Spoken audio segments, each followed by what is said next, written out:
Hello guys, good morning to all of you. आप सभी का यूट्यूब के पाल एकेडमी में मैं विनोद पाल स्वागत करता हूं। आज हम आप लोग के समक्ष एक नए टॉपिक को लेकर आया हूं कि आप गणतंत्र दिवस के उपलक्ष्य पर एक शानदार स्पीच कैसे बोलेंगे। स्पीच को प्रारंभ आप एक कोटेशन के माध्यम से करिए। लहराएंगे तिरंगा अब यारो आसमान पर, भारत का ही नाम होगा सबकी जुबान पर, ले लेंगे उसकी जान या खेलेंगे अपनी जान पर। कोई जो उठाएगा आंख हिंदुस्तान पर, कोई जो उठाएगा आंख हिंदुस्तान पर। आज बड़े ही हर्षोल्लास की बात है कि हम सब 72वां गणतंत्र दिवस मनाने के लिए एकत्रित हुए हैं। सबसे पहले मैं आप सभी को गणतंत्र दिवस के हार्दिक शुभकामनाएं एवं बधाइयाँ देता हूँ। मैं आप सभी को धन्यवाद देना चाहता हूँ कि आप सभी ने मुझे इस शुभ दिन पर ये मौका दिया है कि मैं गणतंत्र दिवस पर अपना विचार आपके सामने प्रस्तुत कर सकूं। आज का दिन देशभक्तों की त्याग, तपस्या, शौर्य और बलिदान की अमर कहानियों का दिन है, जिसके कारण हम गणतंत्र स्थापित कर सके हैं।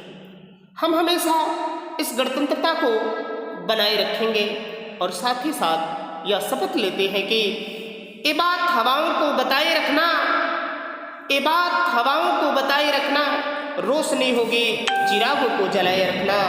लहू देकर जिसकी हिफाजत हमने की है, ऐसे तिरंगे को सदा दिल में बसाए रखना, ऐसे तिरंगे को सदा दिल में बसाए रखना। हमारा देश त्योहारों का देश है। यहाँ पर हर महीने 2-4 त्यौहार आते रहते हैं, जिनमें से 3 महत्वपूर्ण त्यौहार हैं: स्वतंत्रता दिवस, गणतंत्र दिवस तथा गांधी जयंती, जिसे राष्ट्रीय पर्व कहते हैं, जिसे पूरा देश एक साथ मनाता है। आज के दिन हमारा देश गणतंत्र घोषित हुआ था। लाखों कुर्बानियों के बाद हमारे देश को आज़ादी मिली। आज़ादी के बाद इस देश को चलाने के लिए कोई नियम और कानून नहीं थे। तब देश के तत्कालीन राष्ट्रपति डॉक्टर राजेंद्र प्रसाद और संविधान सभा के अध्यक्ष डॉक्टर भीमराव अंबेडकर के द्वारा संविधान निर्माण का कार्य संपन्न हुआ। इस तिरंगे की इज्जत के लिए लाखों लोग फांसी के फंदे पर चढ़ गए। उनकी कुर्बानियों को याद दिलाते हुए मैं 2 पंक्तियां कहना चाहूँगा। जमाने भर में मिलते हैं आशिक कई, मगर वतन से खूबसूरत कोई सनम नहीं होता, मगर वतन से खूबसूरत कोई सनम नहीं होता। नोटों में लिपटकर सोने में सिमटकर मरे हैं कई, नोटों में लिपटकर सोने में सिमटकर मरे हैं कई, मगर तिरंगे से खूबसूरत कोई कफन नहीं होता, मगर तिरंगे से खूबसूरत कोई कफन नहीं होता। मैं इस वक्त की याद दिलाना चाहता हूँ जब हम फिरंगियों के फेरे में फंसे थे। तब हमारा रंग दे बसंती चोला के एक आवाज़ पूरी टोलियों में उमड़ ला देती थी। वंदे मातरम की एक पुकार से लोगों के खून में आने वाला 5-5 डिग्री का तूफान अंग्रेजी शासन की जड़ों में तूफान ला देता था। लोग मर जाते थे, मिट जाते थे, फांसी पर चढ़ जाते थे, लेकिन अपनी देशभक्ति को साबित करके ही जाते थे। आज के युग में देशभक्ति एक दिखावा है। मैं नहीं मानता कि फेसबुक और व्हाट्सएप के डीपी को 3 रंगों से रंगना ही देशभक्ति है। मैं नहीं मानता साल में हाथ में 2 बार तिरंगे ले लेना ही देशभक्ति है। आज के युग में मैं देशभक्ति तब मानूंगा जब हम अपने कार्य को ईमानदारी और निष्ठापूर्वक करें और मुसीबत में फंसे लोगों की मदद करें। लेकिन हम मुसीबत में फंसे लोगों की जान बचाने से ज़्यादा सेल्फी लेकर अपनी लाइफ को आगे बढ़ाने में लगे हुए हैं।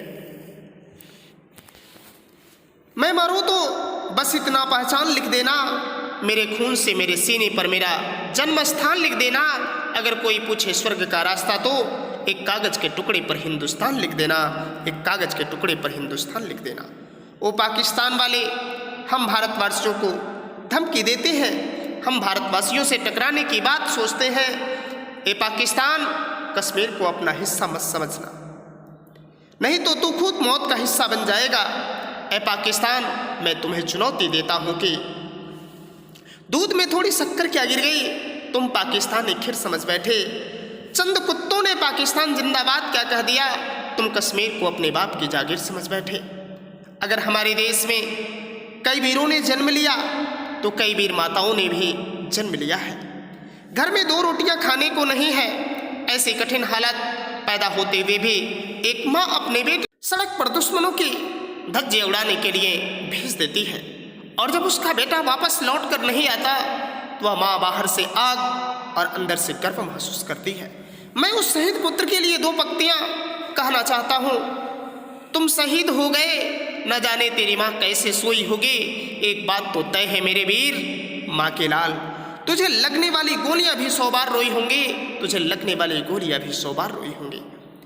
यह बहुत शर्म की बात है कि आज आज़ादी के 74 वर्षों के बाद भी हम अपराध, भ्रष्टाचार, हिंसा जैसी समस्याओं से जूझ रहे हैं। हम सभी भली भांति परिचित हैं कि कितनी बुराइयां आज भी हमारे देश में है। आइए आज के दिन हम सब एक साथ मिलकर संकल्प लेते हैं कि हमारे देश में जो भी बुराइयां हैं उन बुराइयों को उखाड़ फेंकेंगे।